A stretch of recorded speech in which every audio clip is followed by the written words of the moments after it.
My father once said that it is not about the power or fame that makes you a great magician.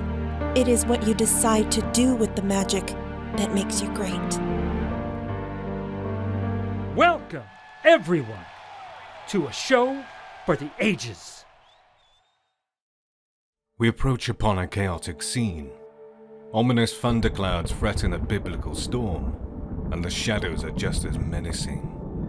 We see the area is overgrown, overlooked, and forgotten. The perfect setting for a showdown. 3 men enter the area. The one in the center, a regal and imposing John Zatara, casts a glance over his shoulder to his companions. Remember, just as we practiced. As we practiced. We don't have any room for error. We must be flawless in our execution. We will, Master. Everything is in place? The exorcist awaits our signal, Master. Very well then. Let us begin. The 2 younger men, Magi Duke and Magi Owen, walk the perimeter, smashing things to make space and spray paintings, unusual shapes, symbols everywhere, forming a large circle. In the center, John Zatara has settled a large book upon the ground. We need each other, old friend. The massive book rumbles with terrible power, and Zatara waves a hand over the cover. The book opens, flipping pages on its own.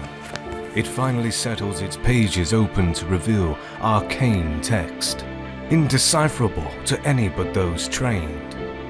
Zatara does not read the words with his eyes, but runs his fingers over it like braille and recites an incantation in an unknown language. The wind picks up, and the storm clouds growl menacingly as Zatara recites louder, trying to stay above the wind. Master, they are here! Zatara cannot stop, and tries to recount the spell. From all sides, vaguely human shapes made of smoke and mist crawl toward the trio. Magi Duke and Magi Owen scan the area as they slowly retreat backward to Zatara. There are so many! Steady, the wards will hold. He's begun the bloodlet. It won't be long. But Magi Owen's words catch in his throat. Beyond the wards, a smoke shape takes a new form. Mother? The smoke creature makes subtle movements, as if responding to Magi Owen. No, I checked the wards. I know the spell. That was not my fault.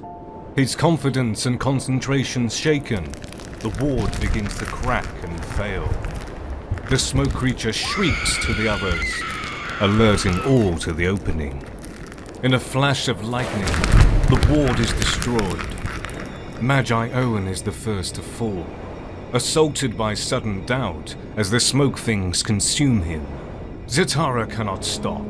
He reads on, not speeding or slowing. Magi Duke begins a separate chant and pulls a pouch of salt, hurling it at the shapes as they come near. Zatara starts to back away from the book as it suspends itself in midair. His eyes still closed, and his fingertips read. The wind from the isolated storm is a tempest swirling about them. The book admits a red ink into the clouds, and the smoke creatures shrink from it. Master! I am out of salt! A smoky tentacle pierces the Magi Duke's chest from behind. He falls without another word.